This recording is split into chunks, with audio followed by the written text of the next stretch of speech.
Le Bitcoin commence à avoir de la peine à franchir cette zone des 38 000 $. On va voir ensemble dans cette émission, est-ce que le Bitcoin du coup va à court terme légèrement retracer, connaître une petite correction, ce qui évidemment pourrait nous offrir de très belles opportunités, ou est-ce que à l'inverse, eh bien non, le Bitcoin est tout simplement en train d'avoir du mal, mais il risque de clairement s'affranchir de cette zone et aller directement tête baissée vers les 42 000 $. Eh bien c'est ce que nous allons voir ensemble dans cette émission, donc restez bien avec moi jusqu'au bout. On va aller voir ensemble du coup le Bitcoin en weekly, on va analyser le gold, Ethereum, le crypto total, on passera sur la Bitcoin dominance et on conclura cette émission par une analyse du dollar. Alors comme d'habitude les amis, si le menu vous plaît, restez bien avec moi jusqu'au bout de cette émission parce que c'est ce qu'on va aller voir tout de suite. Even when you feel low, you can still go.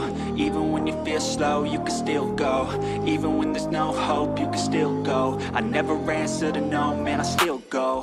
Go, go, go, go, go, go, go, go, go, go, go, go, yo, go, go. Hello à toute la team Logique, ravi de vous retrouver dans cette nouvelle analyse du marché crypto-monnaie. On est aujourd'hui le lundi 20 novembre 2023 et il est actuellement 10 h à l'heure à laquelle je tourne cette émission. Alors comme vous l'avez vu dans cette introduction d'émission, le Bitcoin est allé taper une fois de plus la zone des 38 000 $, mais les vendeurs commencent à se montrer de manière assez forte, on a vraiment du mal à franchir cette zone et donc pour cette raison, eh bien, c'est le moment où on se pose la question de savoir est-ce que le Bitcoin va à court terme légèrement retracer, récupérer de la force acheteuse et par la suite essayer potentiellement de se relancer, ou est-ce que on va clairement continuer notre hausse de cette manière et aller s'affranchir de cette zone des 38 000 et aller directement vers les 42 000 $. Eh bien, c'est ce qu'on va voir ensemble dans cette émission. Vous allez voir avec moi que nous avons pas mal d'informations dans l'analyse technique et notamment le dollar qui lui nous partage un signal assez intéressant. Donc vraiment les amis, restez avec moi jusqu'au bout.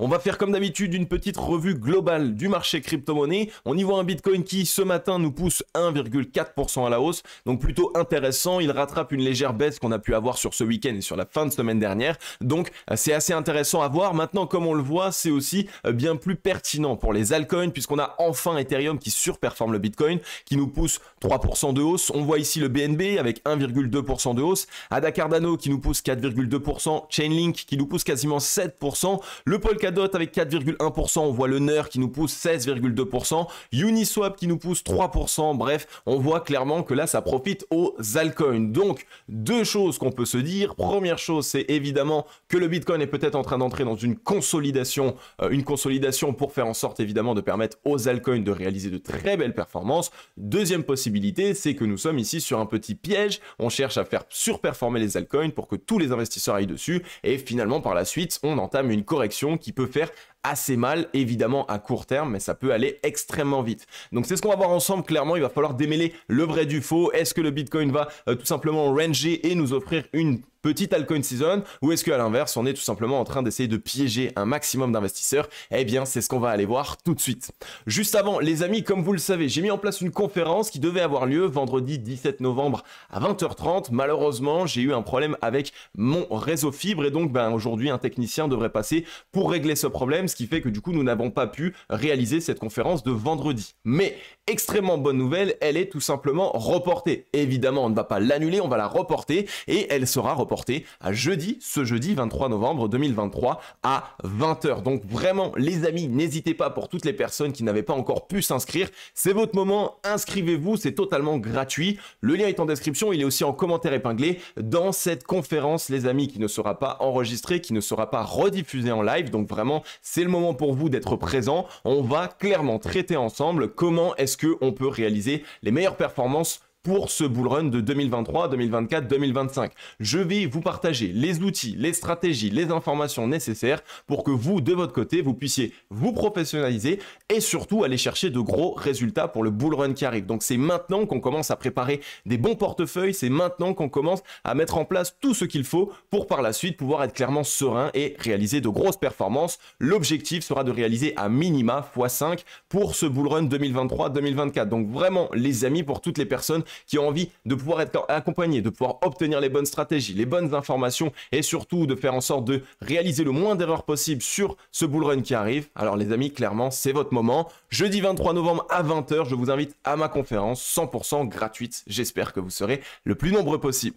On va passer maintenant sur le Scalpex Index. On y voit un crypto Fear and Greed dans la joie 69. On a légèrement reculé par rapport à la psychologie de marché qui était présente les semaines passées, puisqu'on était dans la joie 70, non loin d'arriver dans l'extrême joie. Donc c'est intéressant de voir que pour l'instant, on commence du coup à avoir l'euphorie qui se calme un petit peu. On voit surtout évidemment qu'on commence à créer un petit peu de peur. Donc généralement, on va voir un petit peu maintenant évidemment dans les semaines prochaines, quand on commence ici à essayer d'inverser, on va dire, la psychologie de marché, c'est qu'on s'attend, ou alors qu'on est en train d'essayer de mettre en place un mouvement plus baissier à court terme afin de venir taper une dernière fois sur la psychologie de marché, revenir dans la neutralité, voire même dans la peur, et ensuite essayer de relancer le marché. Donc on reste prudent, on surveille bien tout ça. Évidemment, essayer d'entrer pour la première fois dans le marché crypto-monnaie, si vous n'êtes encore pas du tout rentré, eh bien c'est pas maintenant le moment, étant donné qu'on est quasiment dans l'extrême joie. Il va vraiment falloir attendre une correction, il va vraiment falloir attendre évidemment de pouvoir obtenir un point d'entrée intéressant. Donc restez bien prudent, n'essayez pas de FOMO, n'essayez pas de mettre 100% de votre capital au même endroit.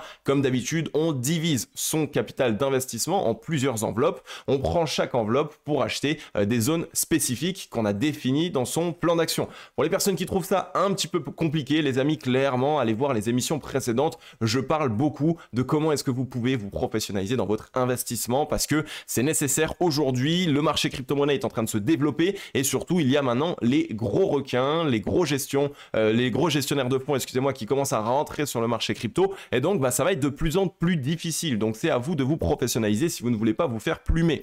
Un social index qui est sur Up, un market order flow en recherche neutre, comme vous le voyez pour l'instant, il ne s'est pas passé grand chose entre guillemets, étant donné qu'on voit que pour l'instant on est juste revenu trouver support sur la borne haute du range, puisque je vous rappelle que ça c'était ici précédemment la borne haute du range, elle nous avait rejeté une fois, deux fois, trois fois et ensuite on est venu s'en affranchir, ce qui fait que là on est techniquement en train de pullback, on est venu surtout valider cette zone des 35 898 $ en tant que support. Donc actuellement, eh bien, on voit tout simplement que le prix est en train de tenir cette zone de support. Pour moi, je trouve ça assez spécial, étant donné que, comme je vous l'ai déjà expliqué, on a eu ici une accumulation de liquidités et de creux sur ce mouvement qui, généralement, doit être recherché, puisqu'on cache tout simplement ici beaucoup de liquidités, les liquidités des longues qui ont positionné leur stop loss. Donc, généralement, si on veut continuer le mouvement haussier qu'on est en train d'initier, eh bien, on vient tout simplement, boum, on vient laver, on nettoie un petit peu tout ça. Là, on recherche entre les 33 500 et les 32 600 $ et seulement par la suite on relance. Ça permet aux whales de créer de la peur, ça leur permet de récupérer de la force acheteuse aussi, puisque là clairement on commence à être un petit peu essoufflé à court terme.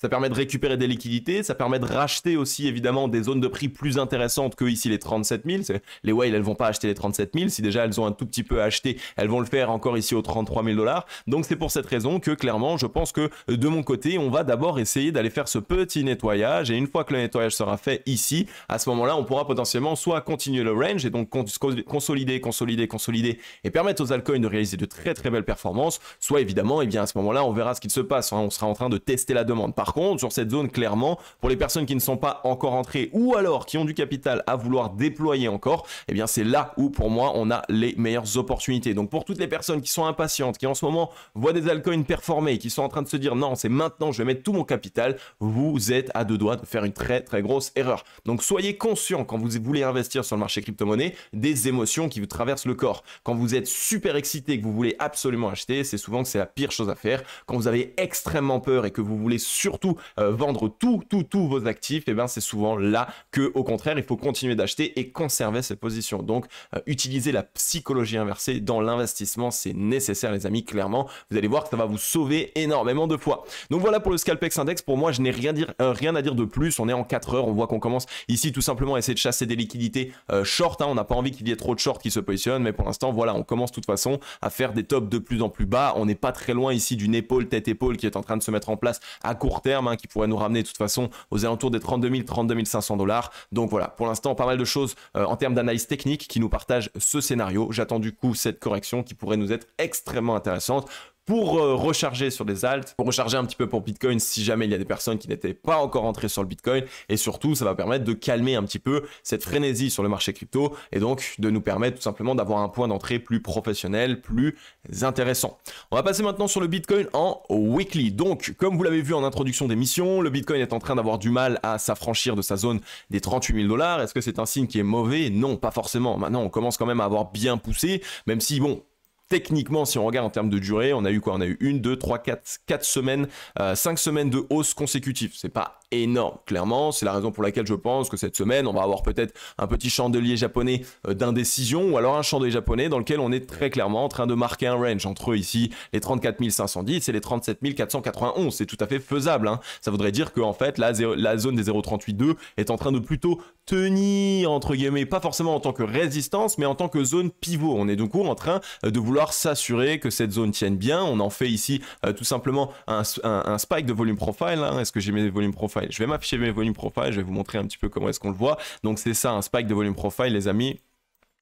C'est tout simplement ici cette énorme zone en termes de volume profile. Ça veut dire quoi? Ça veut dire qu'il y a eu ici dans toute cette zone énormément d'échanges qui ont été faits. Il y a eu beaucoup d'achats, beaucoup de ventes, mais surtout, eh bien du coup que cette zone est actuellement en train de constituer une zone de support extrêmement importante puisqu'il y a eu beaucoup de liquidité qui a été faite. Et comme on le voit, bah, ici pour l'instant, pas tant que ça. On est tout simplement dans une zone évidemment qui a été assez travaillée hein, précédemment. Donc ici, on a du mal à s'en affranchir hein, jusqu'aux 40 000 $. Ça risque d'être assez compliqué. Donc pour moi, je pense qu'on va en fait tout simplement peut-être, on va dire, se mettre un petit peu à consolider, légèrement à chaque fois pousser de plus en plus haut jusqu'à arriver aux 40 000 $. Et ensuite, on risque quand même à 40 000 $ de commencer un petit peu à s'essouffler à court terme. On voit qu'on commence à manquer un petit peu de souffle. Alors, ce qui est intéressant, c'est qu'on a toujours du gros volume acheteur et plus de volume acheteur que le volume précédent quand on était dans le range. Donc, c'est plutôt un très très bon signal. Maintenant, on avait rebondi sur la zone des 50 de neutralité. Donc, tout simplement la zone de neutralité. On est surtout ici en train de continuer à poursuivre le mouvement. On est en train, comme vous le voyez, de déverser le momentum pour les acheteurs. Et ça, c'est un très très bon signal.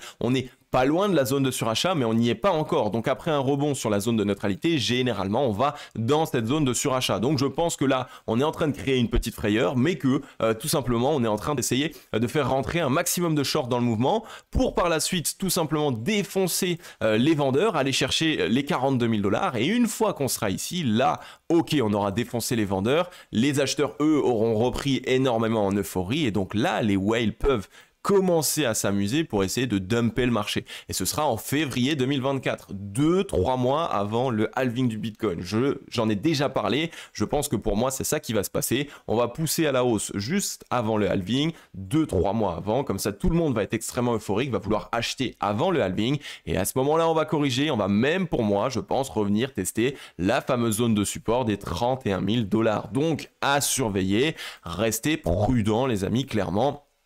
On pourrait avoir ici ce petit piège qu'on met en place et que finalement on empile, tout le monde essaye de rentrer ici, et tout le monde est rentré ici, et donc quand on est là, tout le monde est euphorique et pan, on fait une énorme correction, on revient chercher les 30 000 et donc on piège tous les acheteurs qui sont rentrés au-dessus des 30 000 $ tout simplement. Donc à surveiller, mais en tout cas pour moi le scénario actuellement est en train de se mettre en place.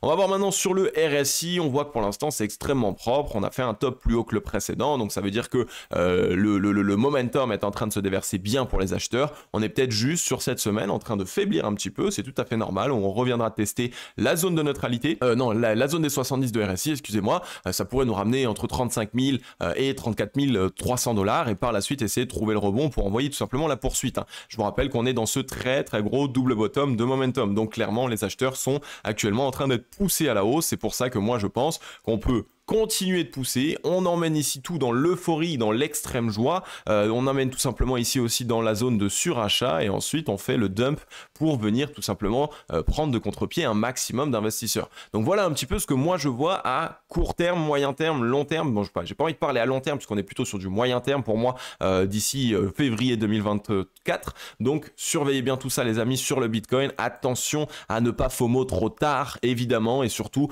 soyez prudents soyez patient, je voulais plutôt dire, puisque si on se met à retracer et qu'on revient chercher les 32 000 $, ça va faire une correction, donc depuis le top là-haut, une correction ici de 31% sur Bitcoin, ce qui peut emmener entre 50 et 60% de correction sur les alts, donc ce qui vous offrira de toute façon une opportunité incroyable pour rentrer à nouveau. Donc c'est pour ça vraiment les amis qu'il ne faut pas essayer de FOMO trop tard sur le marché crypto-monnaie. Des fois, il vaut mieux même ne pas FOMO tout de suite et attendre complètement et être patient. Maintenant, sur le gold, on a ici un signal qui est assez intéressant. Regardez la clôture hebdomadaire, on est quasiment sur une ravalante haussière de la semaine précédente que vous voyez ici. Donc, c'est plutôt intéressant. On s'est juste fait rejeter en fait de l'ouverture, donc qui était le point le plus haut du chandelier japonais de la semaine précédente, les 1994 $. Bref, généralement, comme vous le savez, ça, c'est souvent un signal de retournement haussier. Je vous en ai parlé semaine précédente, après avoir corrigé, on avait eu ici un petit rebond. J'ai vu pas mal de forces acheteuses et des mèches être rachetées et je vous ai dit que clairement, je pense que le gold est en train ici de nous poser un bottom pour tout simplement faire un double bottom de cette manière et aller casser sa zone de résistance. Donc, il va falloir qu'on reste prudent, qu'on s'assure bien de tout ça, mais ça, c'est encore une fois un signal que à court terme, le gold est encore en train de vouloir continuer sa hausse. Qui dit qu'il continue sa hausse dit évidemment que le Bitcoin devrait être dans les mêmes dispositions, puisque si le gold prend de la force, c'est que il y a une majeure partie d'investisseurs et de whales, donc les gros portefeuilles dans l'économie générale, qui sont en train petit à petit de prendre leur monnaie fiat, de l'euro, du dollar et du livre sterling par exemple, et qui l'investissent tout simplement dans le gold et qui tournent tout simplement entre leur fiat vers des valeurs refuges, donc du gold, de l'immobilier et des crypto-monnaies. Donc à surveiller, on voit que surtout, comme je vous l'ai dit, on a eu cette ravalante haussière. Je pense qu'on va aller s'attaquer à cette zone de résistance des 2050 $ l'once. Donc clairement, on a ici le gold qui nous montre un signal plutôt bullish. Lui, pour lui aussi, c'est 2-3 mois à venir, jusqu'en janvier 2024, février 2024. Donc ça concorde avec ce que je vous ai montré tout à l'heure sur le Bitcoin. Et en plus de ça, vous allez voir avec moi que le dollar, lui, est à l'inverse, dans une disposition qui est bien baissière. Donc il est bien en train de perdre de la force et de corriger. Donc clairement, si le gold est en train de pousser, que le dollar lui est dans une disposition baissière, généralement ça nous permet d'avoir ici la possibilité d'anticiper un mouvement haussier sur le marché crypto-monnaie. Donc là pareil sur le gold, rien à dire de plus, on a eu la cassure, donc l'extraction de ce wedge, on a fait un petit pullback même si on n'a pas tout à fait retesté la trend et on est en train de rebondir, signal plutôt bullish avec cette belle ravalante haussière qui s'est mise en place en hebdomadaire sur le gold. Clairement pour moi c'est plutôt bullish. Maintenant sur Ethereum. Sur Ethereum, vous voyez qu'on est allé chercher les liquidités tout simplement de toutes les zones de short qu'il y avait précédemment. Tout ce qui était au-dessus des 2025 $. On est allé chercher tout ce qui était au-dessus des 1925, 1868 et on est même allé chercher au-dessus ici des 2100 $. Donc clairement, on est allé tout simplement avec ces deux mèches que moi, vous le savez, j'appelle les mèches à tête chercheuse. C'est des mèches qui permettent tout simplement d'aller juste, boum, très rapidement dans les stop loss. Donc aller tout simplement très rapidement, boum, lever toutes les liquidités ici short qui étaient en place et aussi potentiellement même toutes les personnes qui ont mis tout simplement des stop limits pour ouvrir un short ici. Donc vous voyez, on a eu du coup deux pressions vendeuses très fortes d'un coup, ce qui fait que Ethereum est en train potentiellement tout simplement de lever la pression vendeuse sur son cours. Comme vous le voyez ici, pour l'instant on a eu un très très beau rebond sur la trendline, un double bottom trendline qui est super joli. On est toujours dans un triangle de compression depuis plus d'1 an et demi, on a un volume acheteur qui est complètement croissant et on est dans cette disposition de double bottom long terme qui là clairement pourrait ramener Ethereum entre les 3000 $ et les 3400 $. Donc clairement sur Ethereum, je pense qu'on est dans une très belle disposition. On est au-dessus de l'EMA89, au-dessus du ruban de Noël mobile. On voit que le MACD a repris la zone de neutralité et qu'il est clairement en train de s'envoyer à la hausse. Donc on est bien ici en train d'avoir le momentum qui se déverse pour les acheteurs. On va aller voir rapidement du côté du ratio long short. Pareil, extrêmement bullish. On s'est attaqué à la zone de neutralité. Maintenant, on veut juste que cette semaine soit une semaine haussière et qu'on clôture au-dessus des 2100 $. Ce serait clairement le signal parfait puisqu'on aurait du coup gagné la zone de neutralité et donc on pourrait avoir la poursuite du mouvement haussier et la poursuite de ce double bottom dans le momentum. Donc encore une fois, on est ici à l'aube d'avoir une accélération haussière sur Ethereum avec beaucoup de momentum qui pourrait rentrer et surtout on a largement la force acheteuse nécessaire pour continuer de pousser. Franchement sur Ethereum, on pourrait clairement ici pour s'essouffler aller envoyer de gros mouvements ici jusqu'en février 2024, aller chercher 3200 $ avant une grosse correction qui nous ramènerait retester la zone des 2000 $, 2100 $ qui était la zone de cassure. Pareil sur le crypto total, regardez-moi ça. On a eu ici tout simplement une consolidation, donc on était dans un range et on a eu une extraction haussière. On a bien cassé la zone de résistance des 1231 milliards de capitalisation. On est également ici, comme on le voit, dans la poursuite de ce double bottom. Donc on voit ici une potentielle AB égale CD qui est en train de se mettre en place sur le crypto total qui pourrait nous ramener aux 1523 milliards, donc quasiment les 0,382. Je nous verrai vraiment chercher ici les 1600 milliards sur le crypto total afin tout simplement de commencer à trouver une zone de résistance intéressante ici et une zone qui dans un premier temps pourrait nous essouffler et on reviendrait chercher les 1240 milliards de capitalisation à nouveau comme je vous l'ai expliqué depuis le début de cette émission. Maintenant comme vous le voyez pareil ici on a fait un très beau rebond sous la zone de neutralité, on a encore largement la force nécessaire en weekly de continuer à pousser, donc je pense que c'est ce qu'on va faire, on va clairement aller chercher 1600 milliards voire même 1800 milliards juste avant une correction pour piéger un maximum d'investisseurs. Ici, on le voit clairement sur le ratio long short, on a largement la force acheteuse nécessaire pour le faire. Donc, on surveille bien ça. En tout cas, on est bien orienté, on est au-dessus du ruban de mal mobile. On a fait un plus haut que les tops précédents. On a bien cassé le range avec du volume. Donc, il y a tout qui nous montre que clairement, le départ ici est en train d'être fait à court terme et moyen terme et que potentiellement par la suite, si on veut tout simplement trouver une opportunité d'entrée, il faudra attendre avant le halving de 2024, excusez-moi. Alors du coup, on est ici sur la Bitcoin dominance. On voit que sur la Bitcoin dominance, on a eu ici une semaine précédente qui a été légèrement rachetée. Donc ici, une petite pression acheteuse qui s'est mise en place. Je vais aller voir en daily parce que pour l'instant, en weekly, on n'a pas grand-chose à voir. Ok, petit rebond. Je pense qu'on est en train de retester la zone de neutralité, mais rien de fou. On avait juste corrigé pendant quelques jours. Donc on a fait un petit rebond qui en fait va permettre ici la poursuite du mouvement baissier. Comme vous le savez, la Bitcoin dominance, si elle se met ici à chuter et qu'on continue bien la baisse qu'on est en train d'entamer, regardez, je vous rappelle qu'on est complètement suracheté dans la Bitcoin dominance ici et en weekly, donc clairement regardez-moi ça, on a toute cette force ici pour chuter, ce qui veut dire que là clairement pendant 2-3 mois la Bitcoin dominance peut tout simplement commencer sa baisse, donc ici tout simplement pendant 2-3 mois aller chercher 47% de dominance, si ce n'est même en dessous, ce qui clairement peut offrir une très belle altcoin season et permettre du coup aux alts de réaliser de très belles performances durant ici ces 2-3 mois à venir. Donc attention, très grosse performance. Ensuite, très grosse correction, ça risque d'aller extrêmement vite. Donc pour les personnes qui sont déjà dans le train, c'est génial, restez dedans. Pour les personnes qui n'y êtes pas encore, clairement, vous prenez des risques si vous essayez de rentrer bêtement. Peut-être sur les altcoins encore, il y a quelques alts sur lesquels clairement on peut encore avoir des opportunités. Je vous avais déjà parlé d'Uniswap, de Compound, mais ça risque d'être quand même assez compliqué. Ne rentrez pas sur des alts qui ont déjà fait x2. Ce serait ici vous mettre en insécurité. Donc la Bitcoin dominance, qui elle aussi est dans cette disposition qui est plutôt baissière. Donc clairement, on est à l'aube tout simplement de connaître une correction sur la Bitcoin dominance et donc d'avoir des liquidités qui se déversent sur le marché crypto-monnaie et donc sur les altcoins. Maintenant, si on regarde sur le dollar, regardez-moi ça, semaine précédente hebdomadaire, clairement, le signal est là, grosse ravalante baissière ici.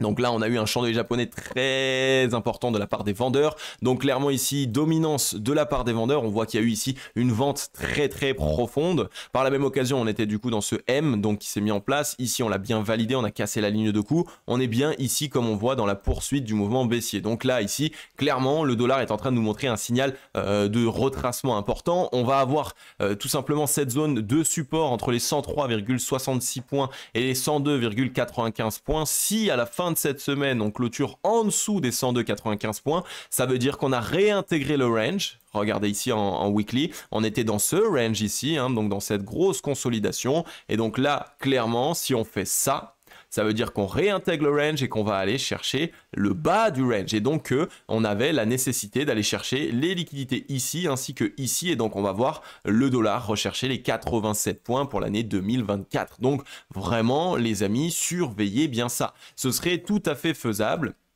En fait, ça nous donnerait ça, si vous voulez comprendre un petit peu. On empile les semaines baissières, boum, on arrive à peu près aux 95 points en février 2024. On est essoufflé, les vendeurs sont essoufflés, donc on trouve un rebond à court terme pour retester la ligne de coup des 101 points ou même des 100 points.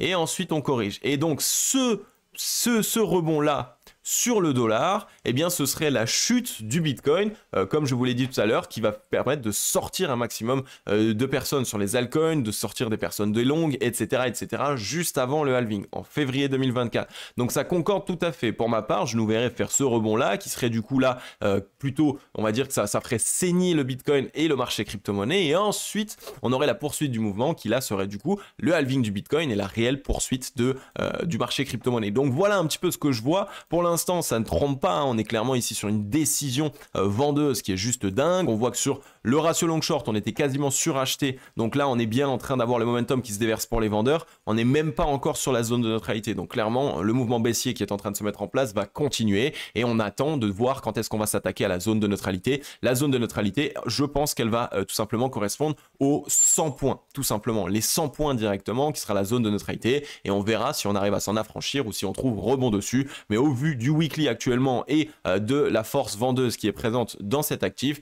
clairement, je pense que le dollar est enfin en train de signer son très gros M-top à long terme et qu'on va avoir une énorme chute du dollar. Attention par contre, une énorme chute du dollar les amis, ça veut dire que économiquement ça va aller assez mal et qu'on va être dans cette année 2024 où dans l'économie ça va faire assez mal. Donc clairement les amis, attention à vous, mettez-vous en sécurité et faites en sorte toujours d'avoir un plan d'action intéressant. Ok la team, j'en ai terminé avec cette émission. Comme d'habitude, j'espère qu'elle vous aura plu un maximum. Si c'est le cas, n'hésitez pas à laisser votre meilleur like ainsi que votre meilleur commentaire. Franchement les amis, ça fait super plaisir. En ce moment, vous êtes vraiment présents sur la chaîne à soutenir et donc clairement, ça donne beaucoup de motivation. Alors là, sur cette vidéo, vous l'avez peut-être vu un petit peu, je parle moins vite que d'habitude ou alors tout simplement j'ai raté mes mots plusieurs fois. Clairement, je suis KO en termes de fatigue. Ça fait 3 jours que j'ai enfin terminé le lancement de ma collection capsule avec ma marque La Main de l'Homme, ma collection capsule avec le grand youtubeur The Glove Driver. Ça s'est passé extrêmement bien, mais c'était 8 mois de travail, 8 mois de stress, 8 mois où il fallait tout planifier. Donc là, je suis en train de relâcher la pression. Et j'ai envie de dire de tout simplement commencer à avoir un énorme coup de barre depuis 2-3 jours maintenant puisque je fais que travailler, j'ai pas pris une seule pause, j'ai vraiment juste enchaîné. Donc voilà, là je suis en train un petit peu de relâcher, donc je continue de vous faire les vidéos. J'espère que cette vidéo vous aura quand même plu, même si je suis un petit peu fatigué. Vous inquiétez pas, d'ici demain je reviens avec la pleine forme et on va voir un petit peu ensemble qu'est-ce qui va se passer sur le marché crypto-monnaie. Comme vous l'avez vu, clairement, un scénario est en train de se dessiner. Je pense qu'on va continuer la hausse juste avant le halving et avant le halving, on va faire une grosse correction, pas juste avant le halving, juste quelques mois avant. On parle vraiment en février-mars, connaître une très grosse correction et ensuite seulement un très gros rebond. C'est ce qu'on va voir ensemble les amis. Comme d'habitude, je vous l'ai dit en introduction d'émission, n'hésitez pas à venir tout simplement réserver votre place à ma conférence de jeudi. Les amis, clairement, j'ai vraiment envie qu'on soit le plus possible. Je vais vous partager un certain nombre d'informations, de stratégies, d'outils. Ça va vraiment faire la différence pour vous sur le marché crypto-monnaie. Et voilà, comme d'habitude les amis, je vais vous souhaiter à tous et à toutes une agréable journée ou une agréable soirée. C'était Cryptologique. Ciao.